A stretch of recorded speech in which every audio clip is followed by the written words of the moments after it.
Present ఇప్పుడు మీ మనసులో ఏముందంటే ఎస్ఎస్సి సీజీఎల్ అసలు ఎలా సాధించాలంటే ఏం చేయాలి అలా అని అన్ని వీడియోస్ చూస్తూ ఇంకా అసలు ఏం చేయాలన్న ఆలోచనతోనే ఇలాగా ఈ వీడియో ఓపెన్ చేశారు కదా. సో ఎస్ఎస్సి సీజీఎల్ కొట్టాలంటే ఈ వీడియో చూసేయండి. అది అవ్వాలంటే మీరు అంటే సక్సెస్ అవ్వాలంటే నేను చెప్పే టిప్స్ ఒకసారి చూసి మీరు ఫాలో అయితే కనుక ఖచ్చితంగా ఎస్ఎస్సి సీజీఎల్ జాబ్ మీదే అవుతుంది. ఇప్పుడు మనం మ్యాటర్లోకి వెళ్ళిపోతే even in coaching centre also అసలు ఈ టిప్స్ చెప్పరు. అంటే కొన్ని చెప్తారు కానీ నేను చెప్పే టిప్స్లో కొన్ని చెప్పరు. ఎందుకంటే యూట్యూబ్లో ఎక్కడ విని ఉండరు మీరు. నేను ఎలా చెప్తున్నాను అనుకుంటున్నారా? నేను నోటిఫికేషన్ చదివి ఇలా ఉంటే ఈజీగా ఉంటుందని ఒక బుక్ మీద రాసుకొని ఒక వీడియో రూపంలో చేస్తే ఎవరికైనా యూజ్ అవుతుందని నేను చేస్తున్నాను ఈ వీడియో. సో ఫస్ట్ వచ్చి ఆ టిప్స్ ఏంటో చూద్దాము. ఆ టిప్స్ ఏంటో మీరు క్లియర్గా ఫాలో అవుతే కనుక ఇది ఎస్ఎస్సి సీజీఎల్ క్రాక్ చేయొచ్చు. ఫస్ట్ టిప్ వచ్చి నోటిఫికేషన్ చదవాలి. అంటే ఇప్పుడు ఎస్ఎస్సి సీజీఎల్ నోటిఫికేషన్ రిలీజ్ అవుతుంది కదా.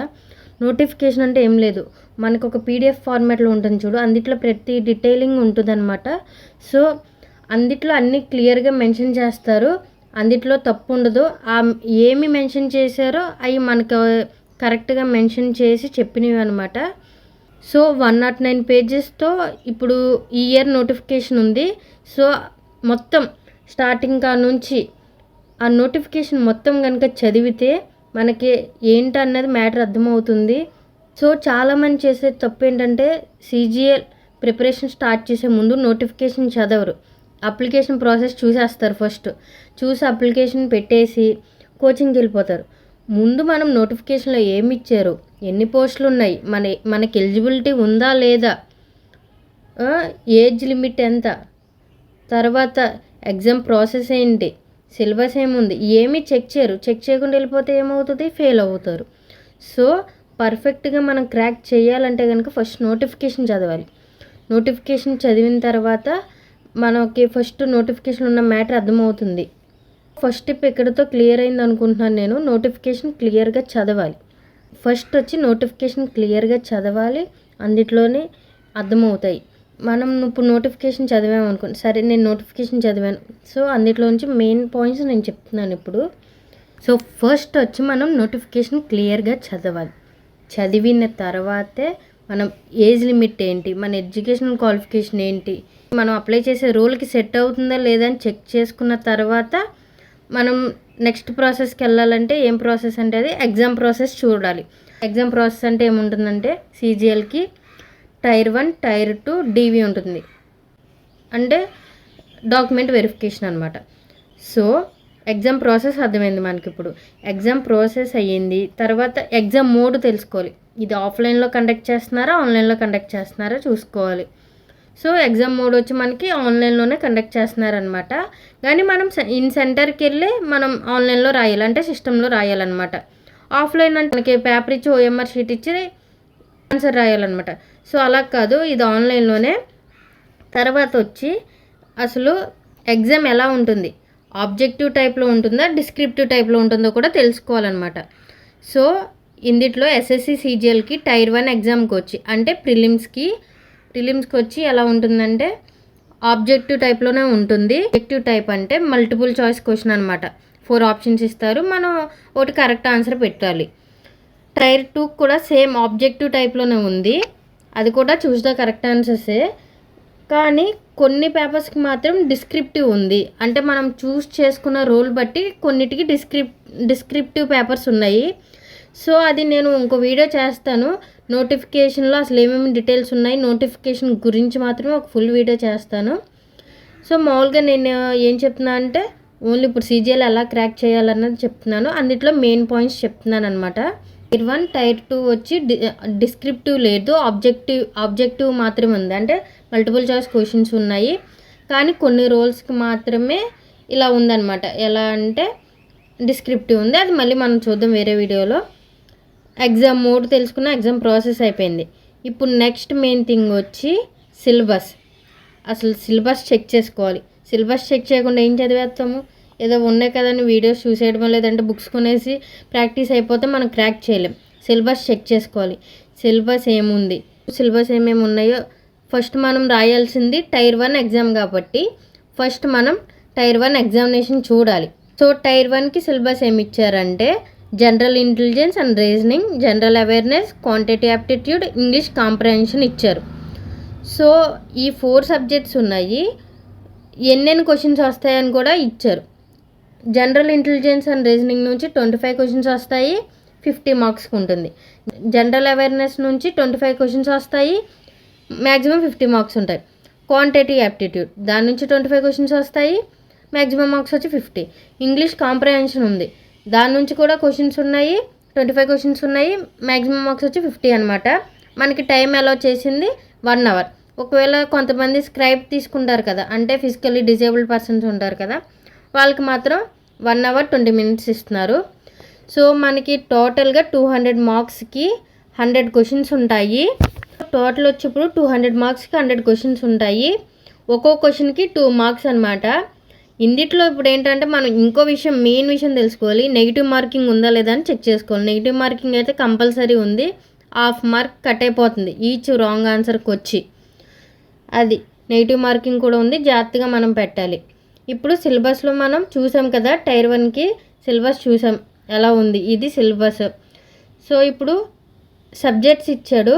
ఈ సబ్జెక్ట్లో మనం జనరల్ ఇంటెలిజెన్స్ అండ్ రీజనింగ్కి ఏమేమి టాపిక్స్ ఇచ్చాడు, అవేర్నెస్కి ఏమి ఇచ్చాడు, క్వాంటిటీ యాప్టిట్యూడ్కి ఏమి ఇచ్చాడు, ఇంగ్లీష్ కాంప్రహెన్షన్కి ఏమి ఇచ్చాడో ఇవి చూద్దాం. ఇప్పుడు ఇది అసలు చాలా చాలా ఇంపార్టెంట్ థింగ్ ఇది. ఇప్పుడు దీని తర్వాత మనం ఏమేమి రిసోర్సెస్ ఉన్నాయి, ఎలా చదివితే క్రాక్ చేద్దాం అన్నది కూడా చూద్దాం.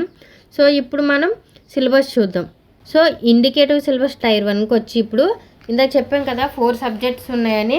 అంటే 4 సబ్జెక్ట్లో ఫస్ట్ది వచ్చి జనరల్ ఇంటెలిజెన్స్ అండ్ రీజనింగ్ ఉంది. అందులో ఇక్కడ నేను స్క్రీన్ షాట్ పెడుతున్నాను, ఇది చూడండి. It would be included questions of both verbal and non verbal type అని ఉంది.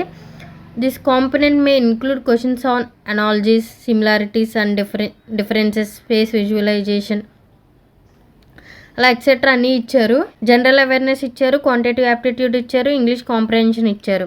సో సిలబస్ చూసారు కదా, సో ఇలా ఉంది. ఇప్పుడు మనం ఎలా క్రాక్ చేయాలంటే, ఇప్పుడు మనం సాధించాలంటే సిలబస్ చూసుకున్నాము. సో ఇప్పుడు జనరల్ ఇంటెలిజెన్స్ అండ్ రీజనింగ్ ఇచ్చారు, 50 మార్క్స్ అని చెప్పారు, 25 క్వశ్చన్స్ అన్నారు. సో గ్యారంటీగా ఇక్కడ ఇచ్చిన సిలబస్లో నుంచే క్వశ్చన్స్ వస్తాయి, బయట నుంచి అయితే కన్ఫామ్గా రావు. సో మనం పాస్ అవ్వాలంటే కనీసం ఒక్కొక్క దాంట్లో 20 అయినా తెచ్చుకోవాలి. మనం ఇది టైర్ 1 పాస్ అవ్వాలంటే కనీసం మనం 25 క్వశ్చన్స్కి 20 క్వశ్చన్స్ అయినా అటెంప్ట్ చేయగలగాలి. అటెంప్ట్ చేస్తే మనం ఖచ్చితంగా పాస్ అయిపోతాం. సో మనకి ఇప్పుడు జనరల్ ఇంటెలిజెన్స్ అండ్ రీజనింగ్ ఇచ్చారు కదా, ఇందులో 25 క్వశ్చన్స్ వస్తాయి, 50 మార్క్స్కి ఉంటాయి. సో మనం ఏం చేయాలి, మనం కష్టంగా ఉన్నది కొంచెం వదిలేసి ఈజీగా ఉన్నది మనం ఫస్ట్ నేర్చుకున్నాం అనుకోండి, కనీసం ఒక 10 బిట్స్ అయినా ఆన్సర్ చేయగలుగుతాం. రిమైనింగ్ ఇంకా 10 బిట్స్ ఆన్సర్ చేయాలి కదా, అవి అప్పుడు ఏం చేయాలంటే మనం అప్పుడు వాటి మీద కొంచెం ఫస్ట్ మనకు వచ్చినవి నేర్చేసుకొని ఇంకొంచెం ప్రాక్టీస్ చేసి, రానివి ఉంటాయి కదా ఓల్డ్ పేపర్స్లో చూద్దాం. ఓల్డ్ క్వశ్చన్ పేపర్స్ ఉంటాయి కదా, అన్నిట్లో చూసి ఏ మోడల్లో ఇస్తున్నారో తెలుసుకొని ఆ క్వశ్చన్స్ ప్రాక్టీస్ అవుదాం. అవి కూడా పెట్టేసాం మనం ఎంచక్క 20 మార్క్స్ ఈజీగా అయిపోతుంది. నెక్స్ట్ వచ్చి జనరల్ అవేర్నెస్, సేమ్ ఇక్కడ ఇచ్చారు. జనరల్ అవేర్నెస్లో ఏమేమి ఉన్నాయి, హిస్టరీ, కల్చర్, జోగ్రఫీ, ఎకనామిక్స్, సీన్, general policy and scientific research అని ఇచ్చారు. సో వీటిలో నుంచే వస్తాయి. కనీసం ఇందులో నుంచి మనం 15-20 పెట్టడానికి చూసామనుకో, సో అన్ని సెక్షన్ నుంచి మనం 20 తెచ్చుకుంటే కనుక, అన్ని సెక్షన్ నుంచి 20 క్వశ్చన్స్కి మనం ఆన్సర్ చేస్తే మనకి ఎన్ని మార్క్స్ వస్తాయి, 160. అంటే 160 మనం పెట్టినా కొన్ని రాంగ్ అయినా సరే మనం 100 దాటి పెడితే కనుక కంపల్సరీగా టైర్ 1 పాస్ అయిపోతాము, టైర్ 2కి వెళ్ళిపోవచ్చు. సో నెగ్లెక్ట్ చేయకండి, సిలబస్ని చూడండి. ఫస్ట్ కొన్ని ఆల్రెడీ మీరు నేర్చుకునే ఉంటారు, ఇంకొన్ని నేర్చుకుంటే సరిపోతుంది. సో ఓన్లీ ఫస్ట్ ఒక టాపిక్ తీసుకోవడం. ఫర్ సపోజ్ ఇక్కడ కోడింగ్ అండ్ డీకోడింగ్ అని ఇచ్చాడు జనరల్ ఇంటెలిజెన్స్ అండ్ రీజనింగ్లో. సో ఇచ్చినప్పుడు ఏం చేయాలి, మనం కోడింగ్ అండ్ డీకోడింగ్ ఈజీగానే ఉంటుంది. ఇవాళ ఒక రోజు అంతా కూర్చొని కోడింగ్ డీకోడింగ్ మీద లాస్ట్ పేపర్స్లో ఏమేమి ఎలా ఇచ్చాడు అని అనాలిసిస్ చేసి, నెక్స్ట్ వచ్చి తర్వాత కోడింగ్ అండ్ డీకోడింగ్ మీద ఏమేమి క్వశ్చన్స్ వచ్చినాయి అని మనం యూట్యూబ్లో సెర్చ్ చేసుకొని నేర్చుకోవచ్చు, బుక్స్లో ప్రిపేర్ అవ్వచ్చు. అలాగా మనకు కావాల్సిన టాపిక్ నేర్చుకుంటే గ్యారంటీగా టైర్ 1 మనం పాస్ అయిపోవచ్చు. క్వాంటిటేటివ్ యాప్టిట్యూడ్, సో అలాగా ఇంగ్లీష్ కాంప్రహెన్షన్ ఏమేమి ఇచ్చాడు అలా చెక్ చేసుకుంటే. ఇప్పుడు ఫ్రీ రిసోర్స్ అని చెప్పాను కదా నేను. నెక్స్ట్ పాయింట్ వచ్చి, సో ఫ్రీ రిసోర్స్ ఎలా ఉంటుందంటే, చాలామంది కోచింగ్ తీసుకునే వాళ్ళు ఉంటారు, మనీ ఖర్చు పెట్టి కోచింగ్కి వెళ్ళిపోయే వాళ్ళు ఉంటారు, కొంతమంది మనీ పెట్టలేని వాళ్ళు ఉంటారు. సో మనీ పెట్టలేని వాళ్ళ పరిస్థితి గురించి నేను చెప్తున్నాను. ఫ్రీ రిసోర్స్ వచ్చి మనం ఎక్కడ తీసుకోవాలంటే టెలిగ్రామ్ ఛానల్, యూట్యూబ్ నుంచి కానీ గూగుల్ నుంచి కానీ. అంటే ఇలాగ ఎస్ఎస్సి సిజిఎల్కి ఫ్రీ నోట్స్ అని కొడితే మాత్రం మనకు వస్తాయి, కొన్ని పీడిఎఫ్లు వస్తాయి, అవి డౌన్లోడ్ చేసి చదువుకోవచ్చు. అవి ఎంతగానో యూస్ అవుతాయి. ఓల్డ్ పేపర్స్ కూడా రిఫర్ చేస్తే ఎలాంటి మోడల్స్ అడుగుతున్నారో క్వశ్చన్స్ అర్థమవుతుంది, మనం ప్రాక్టీస్ చేయొచ్చు. సో ఫ్రీ రిసోర్స్ గురించి వస్తే ఇది. ఫ్రీ క్వశ్చన్ పేపర్స్కి ఎస్ఎస్సి వెబ్సైట్లో ఉంటాయి ఓల్డ్ పేపర్స్, అవి రిఫర్ చేయండి. నేను అనుకుంటున్నాను ఈ టిప్స్ మీకు యూస్ఫుల్ అవుని అనుకుంటున్నాను. ఈ ఇన్ఫర్మేషన్ కనుక మీకు యూస్ఫుల్ అయితే ఛానల్ని సబ్స్క్రైబ్ చేసుకోండి.